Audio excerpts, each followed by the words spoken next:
Baik, terima kasih. Assalamualaikum warahmatullahi wabarakatuh. Waalaikumsalam warahmatullahi wabarakatuh. Alhamdulillah wa syukurillah wa la haula wa la quwata illa billah ma ba'd. Yang kita semua hormati Profesor Dr. Asep Saifuddin Jahar, Rektor UIN Syarif Hidayatullah Jakarta, Ketua PSGA beserta tim, para narasumber ya. Ini luar biasa narasumber kita pada pagi hari ini. Ada Ibu Ayi Mariati Solihah, Komisi Perlindungan Anak Indonesia. Assalamualaikum Bu Mariati, semangat pagi luar biasa. Dan ada Ibu Aldisa Wahid, ini tokoh advokasi perdamaian yang di Indonesia. Kemudian Bapak Fadil Muhammad Pradana, selaku Direktur Benta Langit, ya. Dan seluruh para undangan sekalian, para kapus, pimpinan UIN, tim task force di bawah PSGA dan semua yang hadir pada pagi ini. Em, eh, Pak Rektor yang kita semua hormati, ini sekaligus saya laporkan juga bahwa Pusat Studi Gender dan Anak ini menyelenggarakan kegiatan dalam rangka ikut pada em, perayaan yang sedang dilakukan di tanah air dan dunia, ya, yaitu International Children Day. Em, Hari Anak ya, tapi di Indonesia diperingati pada tanggal 23 Juli. Nah, saya kira PSGA adalah pusat yang di UIN Jakarta yang terdepan untuk memang melakukan hal-hal ini, mengingatkan kita semua tentang betapa krusialnya memberi perhatian kepada anak, pada perempuan. Dan dalam rangka inilah PSGA menyelenggarakan acara pada pagi hari ini yang bertemakan menjaga hak anak di berbagai zaman. Alhamdulillah pada pagi hari ini pembicara pada hari ini sudah saya sebutkan, ada langsung dari Ketua KPAI Alisa Wahid dan ada Pak Diodana yang merupakan tokoh-tokoh yang mau urun rembuk untuk membantu kita memikirkan apa yang bisa dilakukan perguruan tinggi khususnya UIN Jakarta untuk bisa tidak saja dari sisi akademik berkontribusi, tapi juga memberikan advokasi, tapi dan action, eh, sehingga apa upaya-upaya untuk menjaga hak anak ini bisa terus kuat di Indonesia. Em, Acara pada pagi hari ini nanti akan berlangsung sampai jam sekitar 2 atau 3 jam, diisi oleh para narasumber dan diikuti oleh para aktivis gender dan anak di lingkungan UIN Jakarta. Saya kira apa yang dilakukan oleh PSGA ini menjadi upaya keikutsertaan UIN Jakarta pada peringatan Hari Internasional Anak, ya, yang dan di Indonesia yang dilakukan di berbagai dunia. Jadi eh, kita semua percaya, saya percaya bahwa perguruan tinggi memiliki peran strategis melalui Pusat Studi Gender Anak ini untuk perlindungan anak. Dan PSGA sudah berupaya untuk selalu terdepan dalam upaya literasi, advokasi, dan aksi.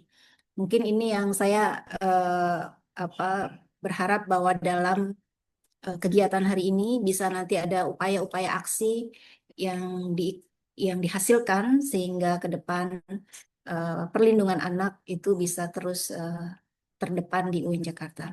Saya kira sekilas sedikit saja sambutan yang saya sampaikan sebagai ucapan terima kasih dan apresiasi kepada semuanya dan laporan kepada Pak Rektor UIN Jakarta atas pelaksanaan pada kegiatan hari ini dalam rangka peringatan Hari Anak Internasional dan Nasional.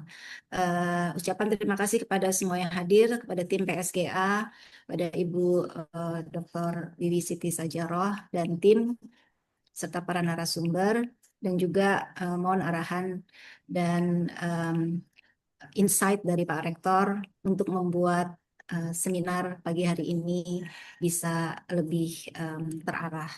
Demikian, terima kasih semuanya. Assalamualaikum warahmatullahi wabarakatuh. Terima kasih kepada Ibu Profesor Amelia atas sambutannya. Untuk sambutan selanjutnya akan disampaikan oleh Rektor UIN Syarif Hidayatullah Jakarta, Bapak Profesor Asep Saifuddin Jahar MA PhD. Kepada Bapak Rektor dengan penuh hormat kami persilahkan. Terima kasih. Assalamualaikum warahmatullahi wabarakatuh. Waalaikumsalam warahmatullahi wabarakatuh. Bismillah, alhamdulillah, wala haula wala quwata illa billah, salatan wa salaman ala rasulillah Muhammad ibn Abdillah wa ala alihi wa ashabihi wa mawala ma ba'du. Yang saya hormati Ketua LP2M dan juga Ibu Kapus PSGH, Ibu Wiwi, Ibu Nyai Wiwi Siti Syajaroh, para narasumber dari KPAI, Ibu Nyai Ai Mariyati Solihah, Pak Fadil Pradana, kemudian Ibu Alisa Wahid, serta para hadirin yang berbahagia sebagai aktivis dan juga pemerhati yang peduli terhadap gender anak dan ibu. Puji syukur kehadirat Ilahi Robbi pada pagi hari ini kita di sini dalam rangka memperingati ramah anak atau peduli terhadap anak.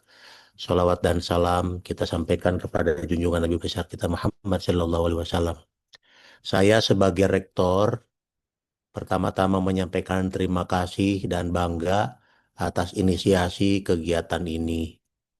Karena Bapak dan Ibu, generasi kita, anak-anak kita betul-betul dihadapkan kepada suatu keadaan dan fenomena sosial yang sangat pelik dan sangat kompleks. Mulai dari tekanan orang tuanya, lingkungan, dunia digital, apa yang didengar, dilihat, betul-betul anak terdidik oleh suasana yang itu membawa dia keras, kasar, kemudian juga hal-hal yang sifatnya asosial. Ini adalah tanggung jawab kita karena mereka yang akan menggantikan kita menjadi generasi bagaimana dia peduli, punya kepekaan, punya patriotisme, dan lain sebagainya. Maka saya harapkan KPAI dan kita semua punya cara-cara yang sangat komprehensif bagaimana menjaga anak itu dari berbagai macam tekanan, gangguan, dan juga ancaman dalam masalah pelecehan lah, dalam masalah perlakuan, kekerasan verbal, nonverbal, kemudian bahkan juga trafficking, bahkan juga segala macam anak telah menjadi korban kadang oleh orang tuanya karena memang broken home di rumah dan sebagainya. Saya juga belum bisa memberikan gambaran yang hanya kecuali meratapi ataupun menghadapi berbagai macam tekanan itu. Kalau saya merasa pernah hidup di kampung dan juga hanya tekanan saat induk pernah merasakan adalah atau mungkin istilahnya kekerasan dari yang lebih tua. Kadang dia memelototin, keras, kemudian dan sebagainya. Tapi setelah itu, kehidupan saya ya ada berinteraksi dengan lingkungan yang hijau, lingkungan alam. Kalau di sini, segala macam, ada kendaraan, ada orang-orang gelandangan, dan lain sebagainya. Sehingga dia terpatri oleh kondisi. Saya juga nggak tahu, Bu Nyai Ai, itu gimana cara kita mengkondisikan cara bekerja sama untuk menjaga anak-anak kita. Ini adalah generasi penerus yang memang tidak gampang dan ini tanggung jawab kita. Tapi kita jangan boleh patah semangat. Mari bekerja sama, berdayakan mahasiswa yang KKN, Bu Ai ya, KPAI, bagaimana mahasiswa itu tidak selalu harus KKN sampai ke ujung jauh, tapi bagaimana pembinaan-pembinaan anak yang ada di sekeliling saja kita itu, dan kita bagaimana bekerja sama dengan perguruan tinggi. Saya rasa perguruan tinggi tidak jauh, misalnya 5 kilo sudah ada perguruan tinggi. UMJ di sini, kemudian Unpam, UIN, dan bahkan sekolah tinggi. Mari kita berdayakan sekolah tinggi itu untuk konteks KKN-nya misalnya diambil untuk peduli atau yang seperti itu. Itu kira-kira pendapat saya karena betul-betul ini generasi. Dan yang kedua tentunya terkait juga dengan kurikulum mungkin ya. Kurikulum baik itu kurikulum di apa istilahnya di KUA yang untuk peduli anak kepada orang tua pasangan baru dan lain sebagainya. Jelas KPAI sudah lebih peka terhadap ini, tapi saya sebagai rektor punya rasa keprihatinan kondisi saat ini. Sekali lagi, mudah-mudahan di dalam forum ini kita mencoba merumuskan, mendiskusikan langkah-langkah strategis yang kita bisa kerjasamakan konkret dengan lingkungan, dengan lembaga-lembaga, dan juga dengan LSM dan Ormas gitu. Jadi Ormas itu tidak semata-mata dalam konteks wirid, zikir, kemudian hal-hal yang lain, tapi juga ada hal yang konkret bagaimana anak-anak kita bina. Jadi demikian Bapak dan Ibu, mohon kita bersama bekerja untuk mendidik dan memperkuat karakter anak-anak kita yang karena mereka betul-betul dihadapkan secara langsung di handphone dan lain sebagainya. Ini memang sangat berat, tapi harus kita lakukan bagaimanapun caranya. Demikian dari saya menyambut baik bergembira acara ini dan semoga kepedulian kita terus berkembang dan kita lakukan action, bukan hanya propaganda tetapi action di sudut-sudut mana yang harus kita lakukan. Semoga generasi anak-anak kita akan lebih baik menjadi penerus bangsa. Demikian dari saya. Wallahul muwaffiq ila aqwamit thoriq. Wassalamualaikum warahmatullahi wabarakatuh. Assalamualaikum warahmatullahi. Terima kasih kepada Bapak Rektor atas sambutan yang menjadi penanda dibukanya kegiatan aktivitas kita hari ini. Baik hadirin, kali ini kita akan memasuki sesi inti dari kegiatan ini, yaitu fokus group discussion yang dihadiri oleh 30-40 peserta dan juga akan diisi oleh 3 narasumber, yaitu ada Ibu Ai Mariati Solihah MSI selaku Ketua Komisi Perlindungan Anak Indonesia, dan ada Ibu Alisa Wahid SPSI, juga Bapak Fadil Muhammad Pradana MSI. Bapak Ibu sekalian, sebelum kita memasuki kegiatan fokus group discussion hari ini, kami menyediakan pretest untuk Bapak dan Ibu isi sebelum kita memasuki materi di kolom chat. Selanjutnya, kita akan memasuki ke materi yang pertama. Materi pertama akan disampaikan oleh Ibu Alisa Wahid SPSI, MPSI. Kepada Ibu Alisa, kami persilahkan. Saya langsung saja untuk bercerita atau berbagi kepada Bapak Ibu sekalian. Jadi kita memang punya saya memberi judul file saya ini, mari kita penuhi janji kemerdekaan mencerdaskan kehidupan bangsa, karena settingnya adalah setting dunia pendidikan ya. Dan kalau saya membaca tornya itu ada beberapa poin di sana yang memang harus dibahas. Yang pertama terkait dengan hak anak, terkait dengan situasi anak Indonesia, dan yang kedua terkait dengan di bagian terakhirnya itu pendidikan gender gitu, pendidikan gender kalau saya tidak salah begitu. Nah, semuanya terkait tentu saja dengan bagaimana kita sebetulnya punya hutang memenuhi janji kemerdekaan kita, yaitu mencerdaskan kehidupan bangsa. Di dalam Undang-Undang Dasar, pembukaan Undang-Undang Dasar itu kita tidak menyebutkan meningkatkan meningkatkan level atau taraf pendidikan, tapi mencerdaskan kehidupan bangsa. Nah, itu adalah PR yang saya rasa PR besar untuk kita semua, terutama dunia pendidikan formal, itu adalah bahwa apalagi pendidikan tinggi ya seperti UIN, adalah bahwa hutangnya itu mencerdaskan kehidupan bangsa, bukan meningkatkan levelnya. Bukan mencetak lebih banyak dokter, tetapi mencetak lebih banyak dokter yang memang lebih cerdas dan bisa mencerdaskan kehidupan bangsa.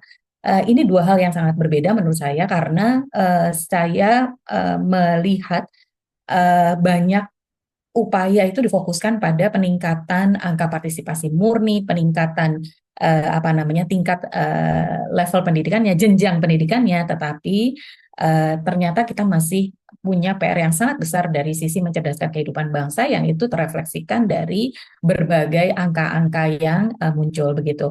Nah, kenapa buat saya sebetulnya tadi lebih baik kalau Bu Ai duluan karena saya hampir yakin akan ada data-data di sana sehingga saya tidak membuat deck saya ini dengan data-data. Jadi mohon maaf nanti kalau datanya tidak ada itu apa namanya moga-moga nanti di presentasinya Bu Ai muncul data-datanya. Tetapi kalau ternyata nanti di tempat Bu Ai tidak ada, saya ingin merekomendasikan Bapak Ibu untuk membaca laporan UNICEF situasi anak Indonesia yang terakhir begitu karena di situ data-datanya lengkap ya. Saya hanya mengambil kesimpulan-kesimpulan saja selama ini dari apa yang ada di dalam laporan tersebut. Jadi UNICEF Indonesia melakukan menyusun monograf anak Indonesia untuk situasi anak Indonesia. Yang saya baca adalah yang versi tahun 2020 dan masih banyak yang sebetulnya data-data yang belum berubah secara signifikan begitu. Nah, yang pertama ini nggak ada di dalam laporan UNICEF. Jadi kita ini kan sedang mengalami perubahan ya Bapak Ibu sekalian, dan ini nanti dampaknya adalah kepada apa namanya karakteristik bangsa kita yang kadang-kadang kita di dunia pendidikan ini lagging atau kita sebagai sebuah bangsa itu lagging atau tertinggal dan kita jadinya tidak responsif tapi reaktif begitu. Nah, apa saja perubahannya? Yang pertama, perubahan struktur demografi ini yang paling jelas itu adalah tadi sebetulnya Pak Rektor bercerita tentang itu gitu, tentang dulu waktu kecil hidupnya dengan alam gitu. Tetapi sekarang anak-anak kita sebagian besar ternyata tidak berada di ruang yang apa namanya yang luas bagi mereka, bahkan ruang fisik untuk mereka saja itu lebih rendah karena 22% penduduk yang tinggal di perkotaan itu tinggalnya di daerah kumuh, di lingkungan kumuh. Yang artinya apa sih? Artinya tentu kita paham sekali bahwa ruang gerak itu sangat sedikit. Makanya pada saat pandemi angka kekerasan terhadap perempuan dan anak meningkat drastis karena ruangannya kecil gitu. Kalau dalam sehari-hari ini anak pagi pergi ke sekolah, dia ada di ruang yang luas, walaupun tidak hijau gitu, tidak seperti pengalaman Pak Rektor tadi, tetapi paling tidak ada ruangan yang luas. Di rumah itu lebih sepi, kadang hanya ada ibu atau dua-duanya bapak ibu bekerja, atau kalau single parent family ya ayahnya bekerja atau ibunya bekerja begitu. Jadi rumah itu lowong. Tapi bayangkan di wilayah yang kumuh anak dengan anak yang lebih banyak. Nah, menariknya keluarga miskin itu biasanya punya anak lebih banyak dan di lingkungan yang kumuh yang berdesak-desakan tersebut begitu anak-anak ini harus tumbuh dan ketika pandemi tentu saja gesekan itu jadi sangat terasa begitu. Nah, jadi ada urbanisasi. Urbanisasi di Indonesia ada dua jenisnya. Satu, migrasi dari penduduk desa menuju ke kota, tinggal di kota. Dan yang kedua, urbanisasi suburban. Gitu. Jadi contohnya itu adalah kota-kota seperti Magelang, atau Muntilan, atau Mojokerto, atau Sidoarjo yang jadi mekar, kemudian dia menjadi kota yang tadinya masih pinggiran dan sifatnya masih desa, itu menjadi kota. Dampaknya apa? Dampaknya perubahan pada pola pikir dan tentu saja gaya hidup. Lalu kemudian yang kedua, lebih dari 50% penduduk Indonesia itu masuk kelas menengah, tetapi masih kelas menengah yang rentan pemiskinan ya. Jadi masih ada middle income trap juga resiko itu bagi Indonesia. Ini dampaknya apa sih? Dampaknya kalau middle class ini adalah kemampuan untuk memilih begitu. Karena dia punya daya beli. Orang kalau punya daya beli itu dia akan bisa memilih berdasarkan preferensinya dia. Nah, ini dampaknya saya kalau tidak salah membaca penelitiannya, saya lupa kalau nggak PPIM ya CRSC yang menunjukkan bagaimana preferensi ulama-ulama idola para dosen UIN itu ternyata sangat berbeda dengan preferensi ulama-ulama yang bagi para mahasiswa begitu. Dulu karena nggak punya daya beli nih langsung diturunkan saja gitu. Tapi sekarang karena punya daya beli, mereka terbiasa dengan memilih, apalagi kemudian ada media sosial. Mereka memilih. Nah, ketika memilih itu pilihannya siapa yang dipilih gitu. Dan siapa yang memengaruhi mereka itu akan sangat menentukan. Nah, kalau pendidikan atau kecerdasan kita itu rendah, maka pilihannya bukan pilihan yang baik, gitu. Misalnya punya uang lebih, uang jajan lebih. Anak-anak berangkat ke sekolah dengan uang jajan lebih, mereka punya daya beli, tapi apakah mereka memilih makanan yang sehat atau makanan yang tidak sehat? Itu daya beli, tapi dampak apa namanya kaitannya nanti dia dipengaruhi oleh kecerdasan dia juga begitu. Dan itu berarti bicara mencerdaskan kehidupan bangsa lagi, gitu, bukan hanya pendidikan, gitu. Kemudian yang terakhir adalah milenial dan Gen Z. Jadi penduduk usia muda di Indonesia itu sangat tinggi, maka kita selalu dibuai dengan apa namanya janji-janji bonus demografi. Yang sampai sekarang sebetulnya kita sudah berada di level naik ya. Bonus demografinya sendiri itu puncaknya tahun 2025 sampai 2032. Tetapi perjalanan dari sekarang sampai menuju 2020, bahkan sekarang sudah 2025 ya, berarti kita sebetulnya sudah masuk di masa puncak. Itu kita sebetulnya belum mendapatkan modal yang memadai karena bonus demografi itu bisa jadi bonus kalau tenaga kerja di usia produktif itu adalah tenaga kerja yang terampil, yang cerdas, dan yang mampu menggerakkan. Nah, kita melihat situasi kita tidak seperti itu saat ini gitu. Bahkan ya kabar akhir-akhir ini kan agak mencengangkan ya, maksudnya apa namanya lulusan S2 kerjanya sebagai ojek online misalnya gitu, yang tidak ada yang salah dengan pekerjaan ojek online, tetapi itu kemudian tidak matching dengan pendidikannya begitu. Nah, apa yang salah gitu? Nah, ini salah satu hal yang kita hadapi. Nah, karakteristik yang lain yang kita hadapi itu adalah bahwa Indonesia itu Gen Z-nya, jadi anak-anak remajanya itu menganggap agama paling penting gitu untuk kebahagiaan mereka. Jadi ini menurut saya eh, apa ya? eh, harus hati-hati sekali mencermati ini. Kita mungkin bisa merasa bahagia gitu ya, maksudnya, wah senang Indonesia paling tinggi nih di antara seluruh negara-negara yang disurvei oleh Farki Foundation pada tahun 2017 gitu. Dia menggali seberapa penting sih agama itu gitu bagi generasi Gen Z gitu ya, anak-anak muda. Kita lihat di Jepang itu tinggal 9% anak muda yang menganggap agama itu penting. Tetapi Indonesia tuh 93%. Jadi kebalikannya begitu ya. Nah, pertanyaannya adalah keberagaman yang seperti apa? Keberagaman yang menginspirasi mereka untuk menjadi orang yang lebih baik dan orang yang lebih berdaya, atau keberagaman yang sifatnya ritual? Apakah pandangan ini adalah pandangan yang sebetulnya mengandung astagfirullahaladzim, kok saya ini kehilangan kata-katanya, kehilangan ininya, mengandung proyeksi kalau kita menggunakan distorsi kognitif ya, proyeksi dari apa namanya dari kebutuhan untuk mendapatkan kebahagiaan itu dan meletakkannya kepada pihak lain begitu, dalam hal ini adalah agama begitu, bukan dari kekuatan dirinya. Nah, itu hal-hal yang kita perlu cermati untuk membaca si data ini. Tetapi bahwa agama dianggap penting itu clear bagi remaja Indonesia. Lalu yang berikutnya ya, ini sesuatu yang sudah sangat sering kita bahas, yaitu terkait dengan dunia digital. Bagaimana Indonesia itu adalah negara dengan pengguna digital dan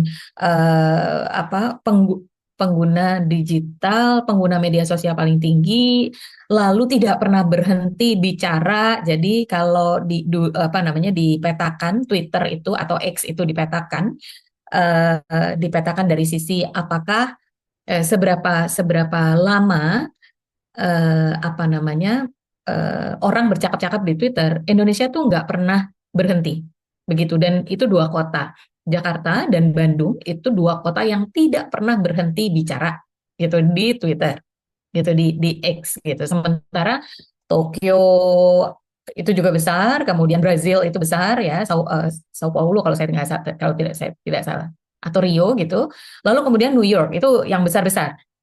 New York itu kan kota yang tidak pernah tidur ya sebutannya gitu. Tetapi bahkan di New York itu X itu kalau dia jam 12 malam waktu sana itu ya dia meredup, dia berkurang tuh traffic pembicaraan. Tapi Indonesia tidak pernah. Indonesia terutama Jakarta dan Bandung itu nonstop rame gitu. Nah itu menunjukkan apa gitu dan bagaimana kita menyikapinya. Itu apa namanya situasinya. Nah, situasi kehidupan anak Indonesia kalau tadi backdrop yang lebih besar makronya, sekarang yang terkait dengan kehidupan anak Indonesia. Apa yang masih kita hadapi? Kemiskinan anak. Kemiskinan anak ini ternyata jauh lebih tinggi daripada kemiskinan orang dewasa gitu. Jadi, pemerintah itu kan mengeluarkan angka 9,668% penduduk Indonesia hidup di bawah kemiskinan ekstrim. Tetapi kalau datanya diperdalam, ternyata anak yang hidup di dalam kemiskinan ekstrim itu hampir 12%, 11,6 atau 11,8% gitu.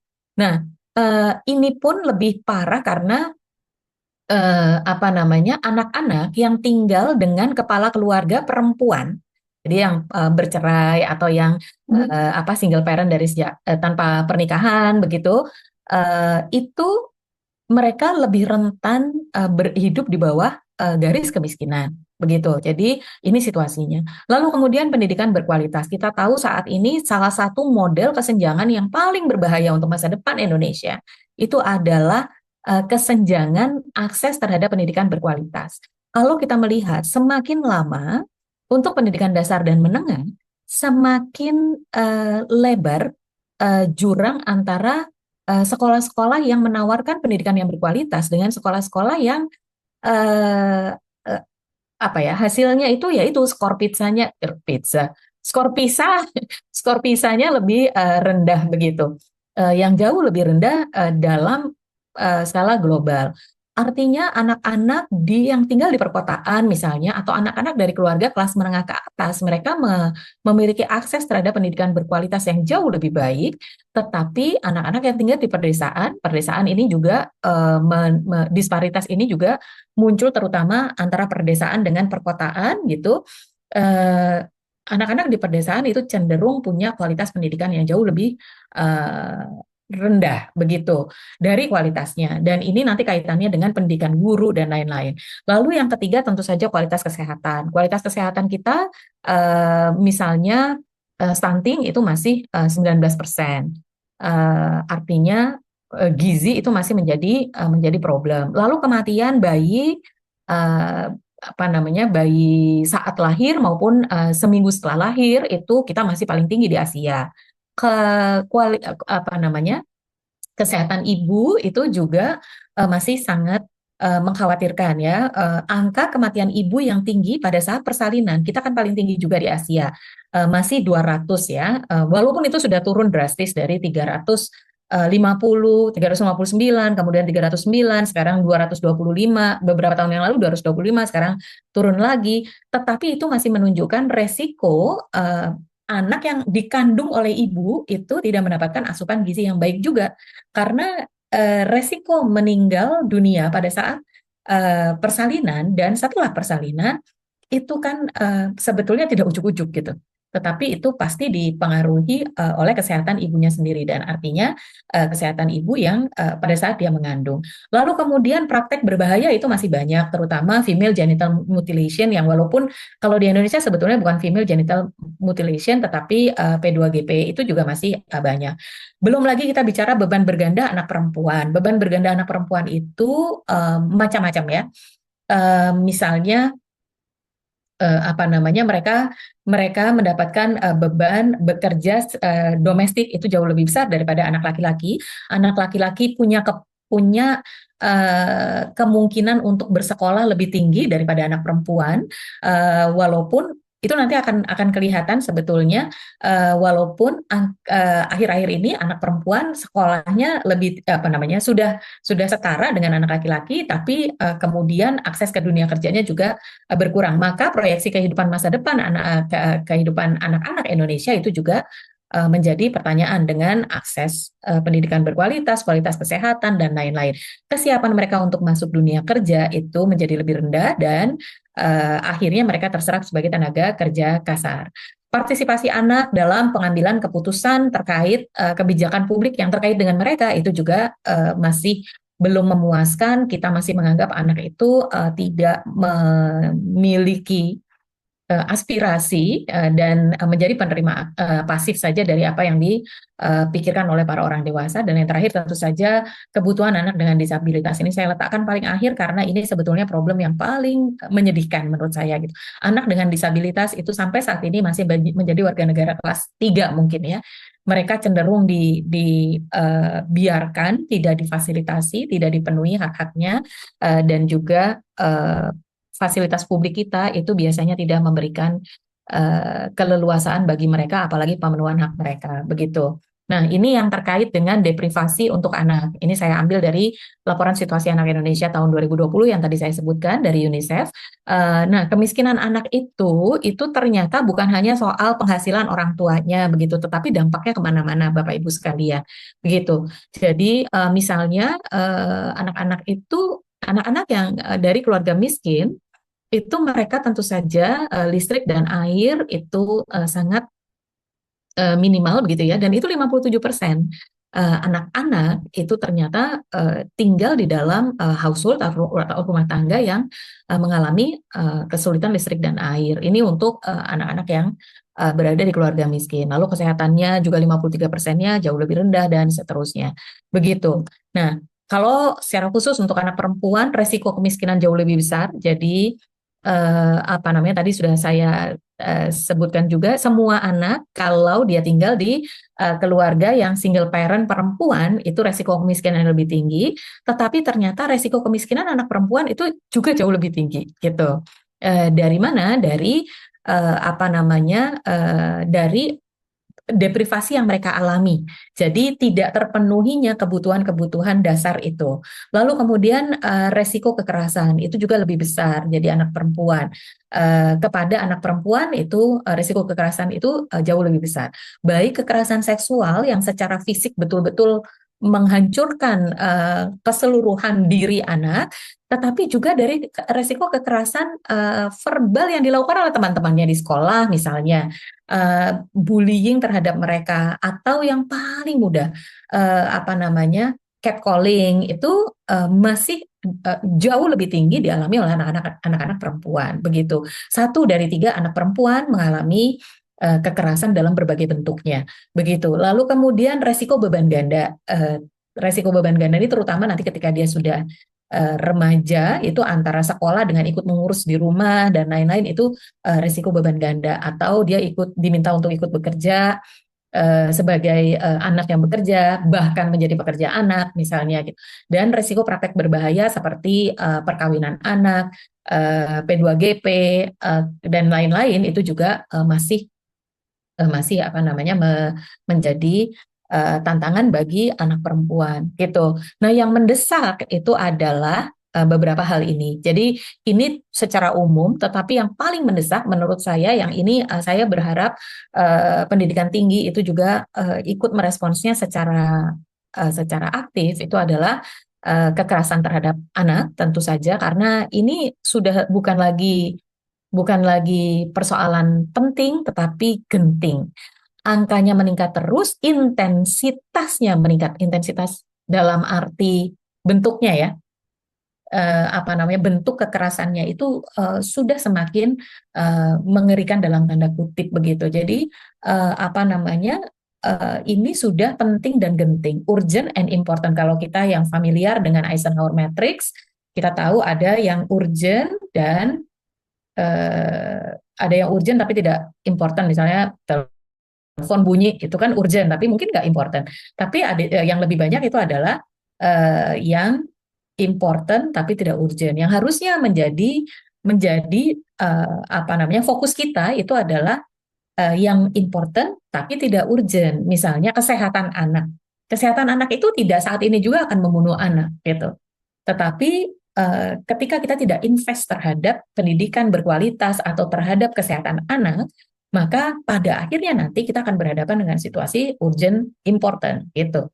Nah, kekerasan terhadap anak sekarang ini sudah jadi urgent important, sudah jadi kebakarannya, bukan lagi sumber api gitu ya, tapi sudah jadi kebakaran di mana-mana. Kenapa? Karena pada dasarnya perkembangan bangsa kita saat ini ya tentu ini juga tidak lepas dari perkembangan peradaban global yang apa namanya tingkat frustrasinya jauh lebih tinggi, kemudian tingkat kesadaran hak itu juga melemah seiring melemahnya eh, penerimaan terhadap framework hak asasi manusia ya. Ini sebetulnya kita sering tidak melihatnya berkaitan, tetapi sebetulnya sangat berkaitan bahwa saat ini kan sedang terjadi declining apa namanya penerimaan terhadap konsep hak asasi manusia gitu dengan anggapan bahwa itu Barat itu tidak sesuai dengan tradisi itu bla bla bla segala macam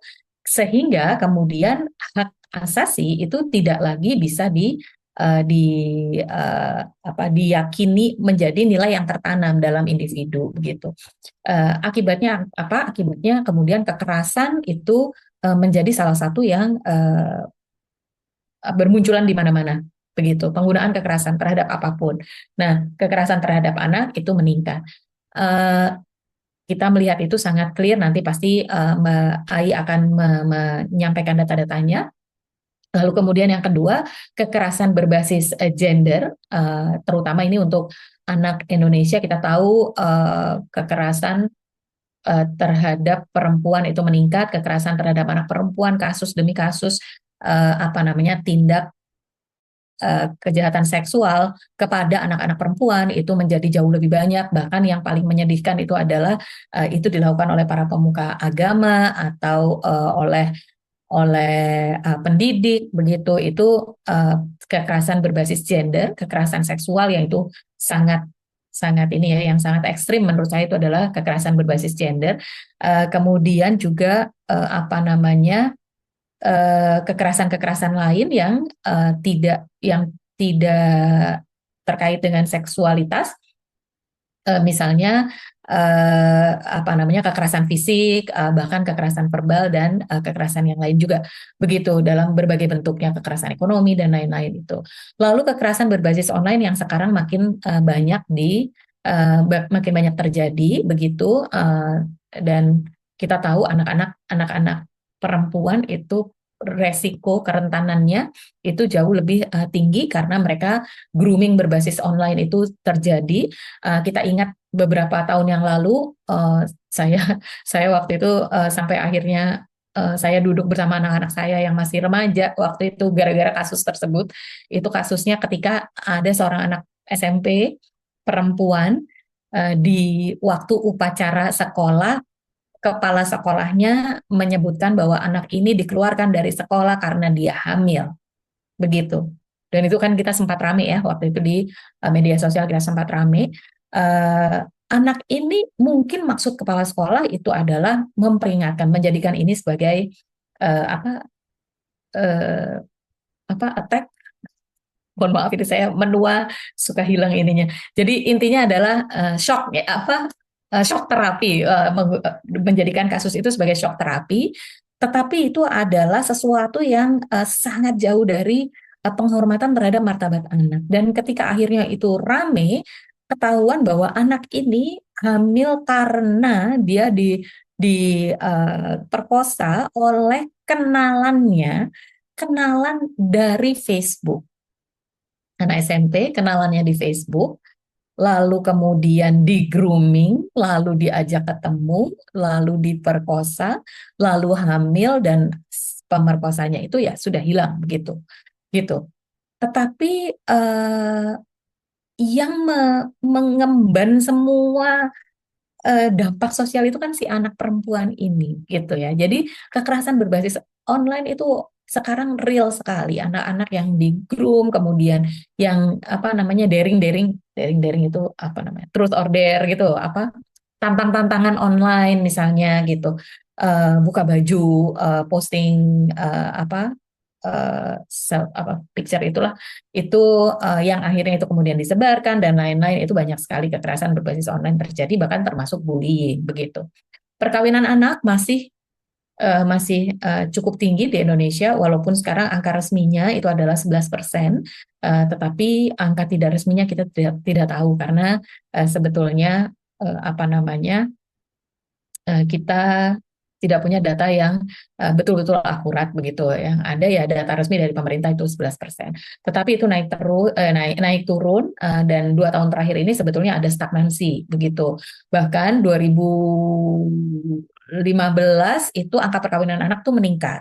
Kenapa? Karena sebetulnya itu sangat berkorelasi positif dengan ultrakonservatisme. Kalau ultrakonservatismenya meningkat, perkawinan anak biasanya meningkat, perkawinan yang tidak tercatat itu meningkat, dan perkawinan tidak tercatat itu banyak yang karena pihak perempuannya itu lemah secara utuh itu lemah gitu ya. Apakah karena dia lebih miskin, apakah karena dia relasi kuasanya jauh lebih rendah, apakah karena dia masih anak-anak, itu dampak dari ultrakonservatisme itu adalah anak-anak perempuan yang tidak mampu kemudian untuk berkata tidak atau menolak begitu. Nah, yang terakhir, tantangan mendesak anak Indonesia itu adalah untuk pemenuhan hak dasar anak, terutama untuk lingkungan tumbuh kembang, karena kita menghadapi family breakdown yang sangat tinggi. 500 perceraian setiap tahun itu angka perkawinan menurun setiap tahunnya, tetapi angka perceraian masih meningkat. Dan kalau yang bercerai 500.000, pastinya ada yang jauh lebih banyak yang sudah hidup dalam neraka dunia. Begitu, artinya tidak bercerai, tetapi sebetulnya kehidupan keluarganya sudah tidak lagi memberdayakan semua pihak, tidak membawa kemaslahatan semua pihak. Dan itu tentu saja dampaknya langsung kepada lingkungan tumbuh kembang anak. Dan yang pemenuhan hak dasar anak yang juga penting itu adalah, saya lupa satu, perlindungan anak untuk keamanan dan akses pendidikan berkualitas begitu. Nah, sekarang saya mulai ingin bicara tentang apa yang bisa kita lakukan ya, terutama dalam hal ini kepada teman-teman di UIN Syarif Hidayatullah secara keseluruhan. Tentu saja nanti mungkin generalnya adalah PSGA gitu ya. Tetapi menurut saya ini utuh, UIN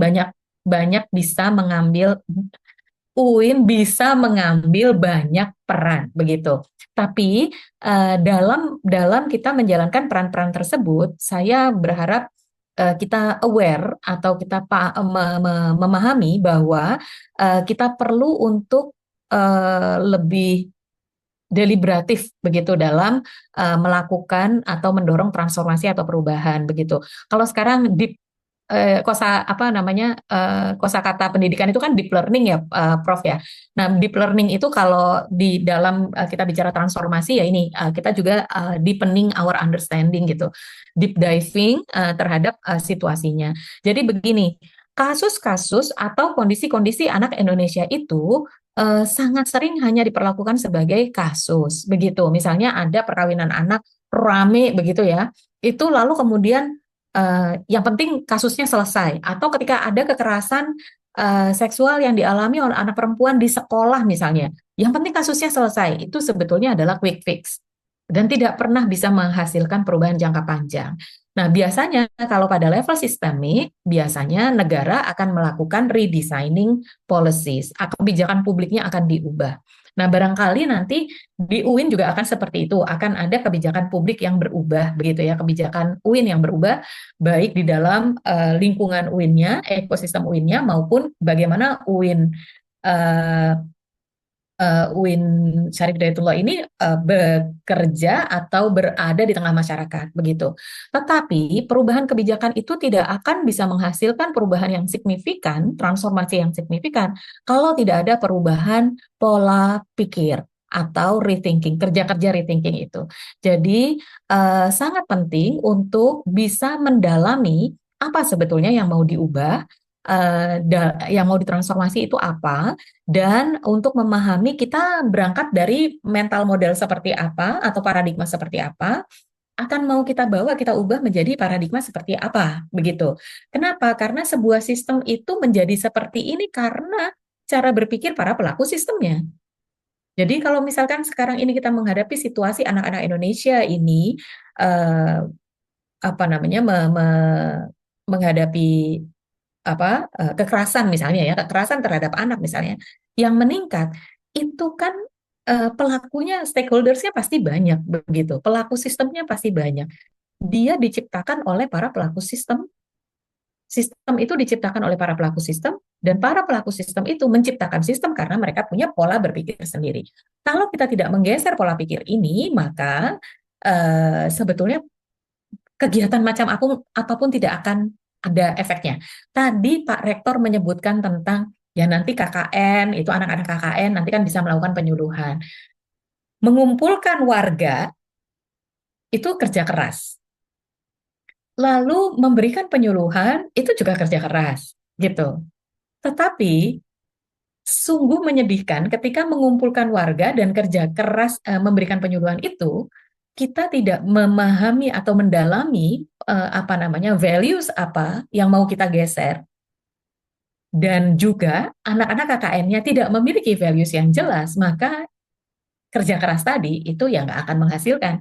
Ya udah sebatas kumpul, mendengarkan ibu bidan atau mendengarkan pemuka agama bicara, gitu. Tetapi tidak ada pergeseran value sama sekali. Karena itu untuk kerja keras itu supaya bisa menghasilkan perubahan yang signifikan perlu kerja cerdas. Kita perlu untuk memahami values, beliefs yang mau kita geser itu yang seperti apa dan menggesernya kemana. Begitu. Jadi tidak hanya sekadar mengundang pemuka agama, tetapi memastikan bahwa pemuka agama akan membawa pesan seperti ini, dan pesan itu menggeser values-nya warga dari A menjadi B begitu. Nah, untuk melakukan rethinking value segala macam ini, touch did itu menjadi sangat penting. Mereka menafsir ulang, membangun framing baru, itu semuanya bagian dari proses-proses untuk mempersiapkan belief-belief atau value yang lebih baik. Nah, kalau ini kita sudah memahami, dan ini pesan saya terutama pada PSGA ya, ketika nanti membuat strateginya jangan hanya daftar kegiatan, tetapi apa yang nanti akan diubah, begitu. Itu menjadi sangat penting untuk memahami itu, barulah kita bicara strateginya apa. Nah, strategi perubahan yang kalau saya paling senang karena paling gampang itu adalah yang modelnya dari Susan Walsh ini, begitu. Jadi Susan Walsh ini bilang, kalau kita bicaranya sistem sosial yang lebih besar, sosial politik, maka 3 dimensi itu penting untuk bisa mendorong perubahan yang signifikan atau transformasi, begitu, yang berkelanjutan. Yang pertama, policy-nya berubah, gitu, public policy-nya berubah. Yang kedua, masyarakatnya, perilakunya juga berubah. Jadi misalnya tadi kita bicara kekerasan terhadap anak, yang pertama public policy dari pemerintahnya itu berubah terkait kekerasan terhadap anak, tapi yang kedua, public policy itu nggak cukup. Masyarakatnya juga perlu pendidikan untuk mengubah perilakunya. Nah, yang ketiga, siapakah yang melakukan advokasi dan siapakah yang melakukan pendidikan masyarakat? Biasanya organisasi masyarakat dan dunia pendidikan. Karena itu penting sekali untuk bekerja pada level memperkuat kapasitas organisasi masyarakat. Tadi Prof. Asep juga menyebutkan tentang bekerja sama dengan ormas, lembaga, dan lain-lain. Ini bisa difokuskan dengan cara meningkatkan kapasitas, dan di situ salah satu perannya UIN nantinya. Nah, yang terakhir adalah, kalau ini karena di Indonesia, kami di Jaringan Gus Durian itu selalu menganggap bahwa theological framework itu menjadi penting. Jadi bukan hanya pemenuhan hak, itu yang ada di public policy, bukan hanya ketangguhan masyarakat, itu yang di level pendidikan masyarakat, tetapi juga faith based itu penting. Jadi kerja-kerja tadi membangun pemahaman keberagamaan yang menginspirasi kemaslahatan umum, itu kan kerja-kerja yang sebetulnya UIN akan sangat besar pengaruhnya di sini, begitu. Dan itu nanti bisa diturunkan dalam banyak hal ya, misalnya menjalankan fungsi pendidikan formal dengan kesadaran gender, jadi afirmasi, kemudian juga menghilangkan tradisi-tradisi yang bias gender di dalam lingkungan sekolah, lingkungan dunia pendidikan, lalu menjalankan fungsi pendidikan masyarakat, menjalankan fungsi pengembangan melalui riset, pengembangan PPIM yang terakhir, misalnya apa namanya riset tentang kekerasan seksual di pesantren, menurut saya itu sangat penting untuk kita bisa melakukan pengembangan strategi-strategi, dan itu saya rasa sangat bisa dijalankan oleh fungsi penelitian dari dunia pendidikan tinggi, dan kemudian fungsi pemberdayaan masyarakat melalui tadi apa namanya program-program KKN, program-program pengabdian masyarakat, dan lain-lain. Dan yang terakhir tentu sangat penting peran dunia pendidikan untuk melakukan advokasi kebijakan. Saya rasa saya akhiri sampai di sini dulu, Bapak Ibu sekalian. Tentu nanti kita punya kesempatan untuk apa namanya berdiskusi dan apa namanya nanti kita bisa mengambil data lebih banyak di sana.